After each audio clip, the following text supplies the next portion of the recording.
안녕하세요. 곽길섭 북한정론TV 김정은 대해부 시간입니다. 북한과 미국 사이에 마치 전쟁을 불사할 듯한 말폭탄들이 또다시 오가고 있습니다. 여러분들 많이 걱정되시죠? 그렇지만 너무 우려는 하지 마시기 바랍니다. 모든 길은 로마로 통한다는 말이 있듯이 모든 한반도 문제는 결국은 대화로 결론이 나야 합니다. 김정은도 이러한 사실을 누구보다도 잘 알고 있을 것입니다. 한반도에서 전쟁이 나면 가장 잃을 게 많은 사람이 누구이겠습니까? 바로 독재자 김정은입니다.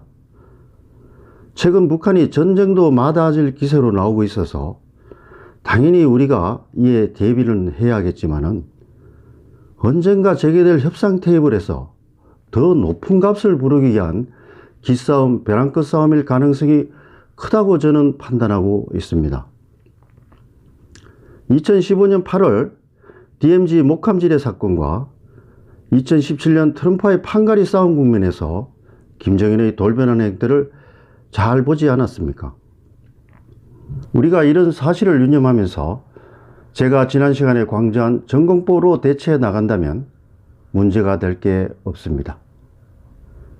중요한 것은 우리가 우리의 길, 즉 국민 대통합과 한미동맹 강화, 경제 발전의 길로 묵묵히 걸어가는 것입니다. 급한 건 김정은입니다. 절대로 우리가 조급해서는 안 되겠습니다. 그럼 지난번에 예고드린 오늘의 주제, 김정은이 내심 가장 싫어하는 사람은 바로 아버지 김정일이다, 이런 주제로 말씀을 드리도록 하겠습니다. 다음 주 17일이면 김정일이 사망하는 지 어느덧 8주년이 됩니다. 당시 김정은이 27살이었는데 이제 어엿한 장기 집권 지도자 반열에 들어서고 있습니다. 따라서 우리가 싫든 좋든 앞으로 계속 상대해야 할 김정은에 대해 어떤 고정관념이나 소망을 배제하고 머리부터 발끝까지 세심하게 분석 대처해 나가야 하겠습니다. 저는 최근 출간한 김정은 대해부 책자를 통해서 김정은을 폭군이나 전략가와 같은 이분법이 아닌 콤플렉스와 야망을 지닌 성부사다, 이렇게 포괄하여 규정하였습니다. 제가 김정은을 분석하는 데 있어서 가장 주목하는 것은 겉으로는 선대유업 개성을 표방하고 있지만은 실제로는 아버지 김정일보다 할아버지 김일성을 벤치마킹하고 있다는 것입니다.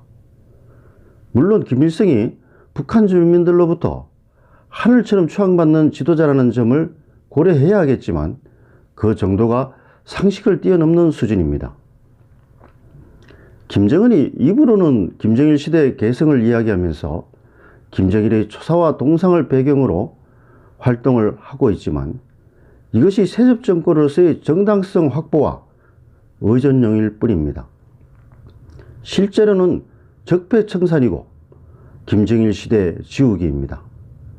많은 전문가나 언론들이 이 같은 이면에 대해서 주목하지 않고 단선적으로 분석하고 있습니다. 제가 김정일과 극명하게 대비되는 김정은의 통치애들을 모아보니까 대표적인 것만 해도 한 10가지가 넘습니다. 지금부터 한번 쭉 살펴보도록 하겠습니다. 첫째는 영부인 문제입니다. 김정일은 평생 동안 부인과 애축들을 장막 뒤에 숨겨두었습니다. 그래서 김정일 시대에는 지도자의 가족사항에 대해서 궁금증을 가지는 그 자체가 의심과 처벌의 대상이었습니다. 그런데 김정은은 아버지가 죽자마자 이슬주와 팔짱을 끼고 평양 유원지를 시찰하고 그 장면을 TV로 공개하였습니다. 이후 국내의 다양한 공식 행사에서 부인을 자주 대동하고 있습니다. 한마디로 파격의 연속이죠. 특히 김정은은 술은 많이 마시지만 아버지와 달리 김품조 파티를 즐긴다든지 바람을 피운다는 첩보는 아직 확인되지 않고 있습니다. 둘째는 공개 연설 문제입니다. 김정일은 재임하는 동안 오만찬 등 자연스러운 곳에서는 말도 많이 하고 대화를 주도했지만 신년사마저도 신문 공동사설로 대체하는 등 공개연설은 아주 회피했습니다. 그러나 김정은은 집권하자마자 아버지 김정일이 단 한 차례도 하지 않았던 공개연설을 수시로 하고 있습니다. 올해 신년사에서는 매우 파격적인 변화까지 시도했었죠. 셋째는 강한 남자 이미지입니다. 김정은은 아버지가 심리적으로나 경호상 기피했던 비행기를 수시로 애용하면서 직접 조종까지 합니다. 게다가 NLL 인근의 해안 초소를 쪽배를 타고 방문하는 등 도전적인 행동을 통해서 마초적인 이미지를 만들어가고 있습니다. 매사에 신중한 김정일과는 완전히 딴판인 행동들이죠. 넷째는 조기 홀로 서기입니다. 김정은은 김정일이 생전에 자신의 후위를 당부하면서 후견인으로 지정했던 당정군 인물들을 빠르게 숙청해 나갔습니다. 집권하고 불과 7개월 만에 아버지가 군 서열 1위로까지 승진시키면서 후위를 당부했던 리용호 군 총참모장을 제거했습니다. 급기야는 2013년 12월 고모부 장성택마저도 반당 종파 혐의로 잔인하게 공개 처형하였습니다. 이른바 김정인 운구차 7인방 가운데 현직에 남아있는 사람은 단 한 명도 없습니다. 김정일이 지명한 인물들을 쳐낸 것은 과연 무엇을 의미하는 것일까요? 다섯째는 용인술입니다. 김정일은 실세인물 등장을 방지하기 위해서 당 조직비서, 보위부장 등 파워가 있는 직위를 공성으로 두고 자신이 직접 직할 통치를 했습니다. 그리고 정식 개선 라인보다는 부부장, 국장들과의 직거래, 분할 통치를 선호했습니다. 그러나 김정은은 최룡해를 조직비서로, 김은홍을 보위부장으로 과감하게 발탁하고 정식 개선 라인과 함께 국정을 운영하였습니다. 물론 어느 정도 활용하고 나면 토사구팽하고 또 다른 인물로 대체하여 긴장감을 계속 불어넣고 있습니다. 군부 인사가 가장 대표적인 예라고 할 수 있는데요. 인민무력부장의 경우를 보면은 김일성이 집권 46년 동안 5명, 김정일이 17년 동안 3명을 기용한 데 비해서 김정은은 벌써 7번의 인사를 단행하였습니다. 평균 재임 기간이 한 1년 정도밖에 안 되죠. 여섯째, 김정일의 트레이드마크인 성군 정치를 종식시켰습니다. 그 대신 전통적인 당의 국가체계로 복귀하였습니다. 36년 동안 지연되어 오던 7차 당대회를 전격적으로 개최하였으며 김정일의 최고 직함이었던 국방위원장 직함을 벗어던지고 국무위원장 직함으로 통치하고 있습니다. 그리고 당 정치국의 전원회의 등 회의체들을 정상화시키고 정책을 토의 결정해 나가고 있습니다. 군부 인물들의 서열도 당뇨들 다음으로 원위치 시켰습니다. 7번째, 체제 운영 목표도 바뀌었습니다. 김정은은 김정일 사망 이후 비현실적인 강성 대국 건설 슬로건을 폐기하고 강성국가 강국 건설로 현실화하였습니다.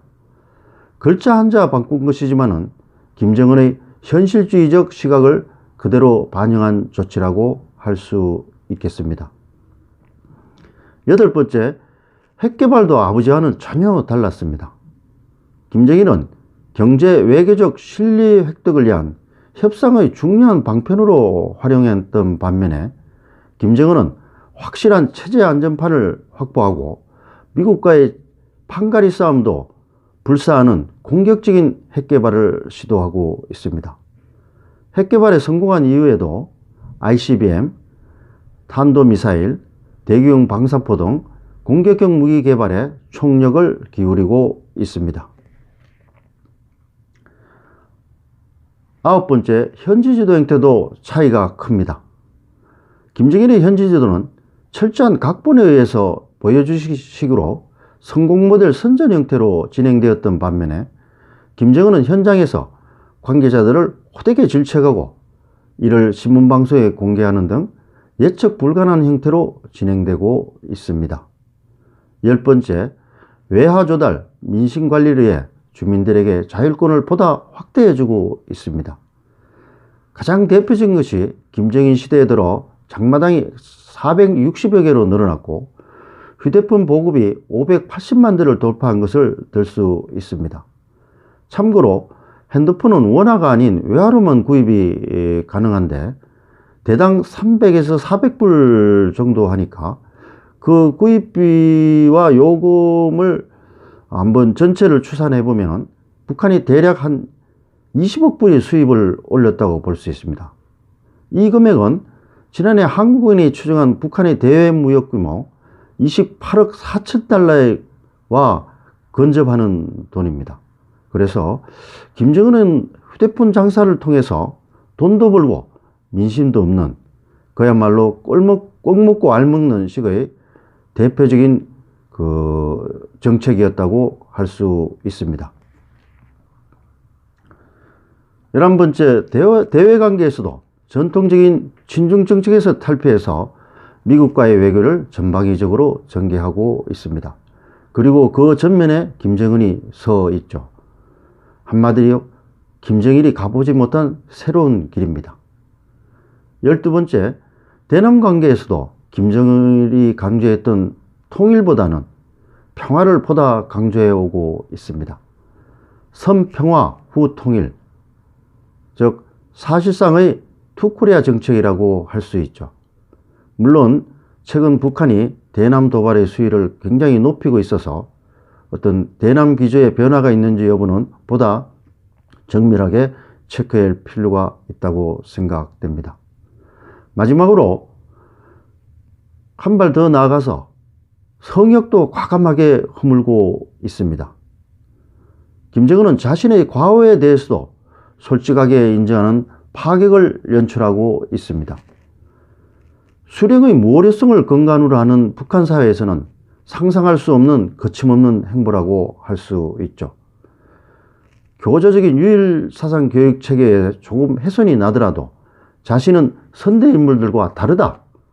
나는 조국과 인민을 실질적으로 생각하는 애민지도자다. 실용주의자다. 라는 점을 각인시키려고 하는 선동술이라고 생각됩니다. 이처럼 김정은은 말로는 김정은 정권을 계승한다고 하고 있지만 머리부터 발끝까지 김정일과 다른 모습을 보이고 있습니다. 김정일이 이런 행태를 보이는 것은 어린 시절부터 형성된 아버지에 대한 잠재적인 반감, 그리고 비교의식이 싹든 청년기부터 목도해온 북한의 참담한 현실에 대한 나름대로의 비판에 근거한 것이라고 생각됩니다.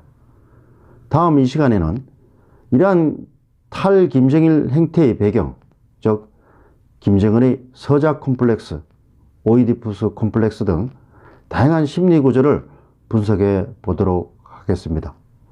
끝까지 경청해 주셔서 대단히 감사합니다.